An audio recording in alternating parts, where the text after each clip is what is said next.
Hi, everybody, and welcome to episode 74 of The Lunch Bunch.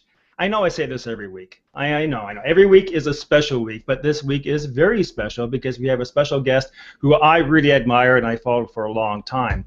And his name would be, yes, Dustin W. Stout, creative lunatic and social strategist. I love that description because I don't know if he actually is a lunatic, but I certainly know that he's imaginative. Dustin, say hello. Hello. Well, thank you, Dustin. What's the biggest pain point? What are the biggest questions that you get from people regarding adding images to their content?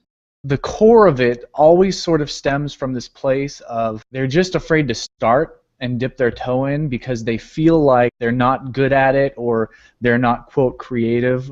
They just don't know where to begin, and so they're sort of asking questions to get as much knowledge as they can before they start. And my answer to that is always just start. Oh, Real Media, you know those guys. I know those guys. Simple concepts to remember when creating images: balance, framing, and contrast. Thanks, guys. I'm going to go to the group, and I'm going to start with BL. It's been proven in any number of studies that a post with an image is exponentially more visible than one that doesn't have one, and so I always look for them. I go to the places where they're free, and many times I just use the image that was in the post that I'm quoting. I really don't post without images. Jess. I actually make more image blogs than I do written blogs on jessicaduel.com.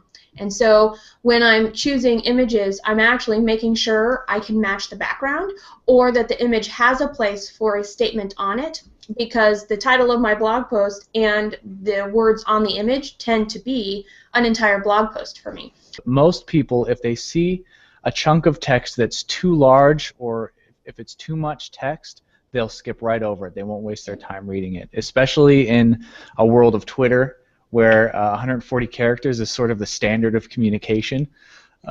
So if you're sharing things on Twitter, make sure your images don't have more than 140 characters. You might just melt people's brain.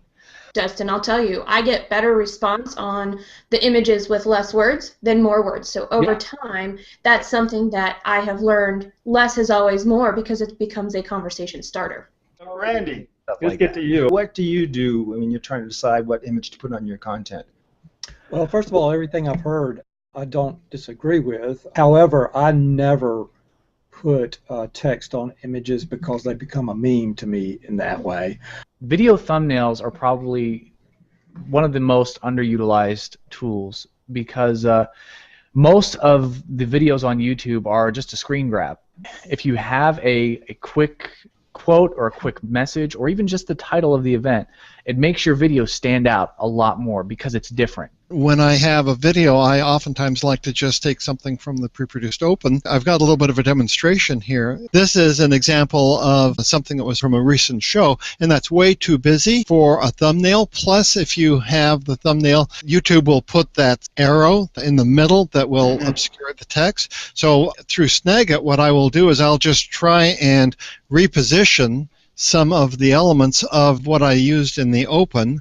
I'll put that up there. People don't need to see about with special guests. I can take something like that and make it smaller.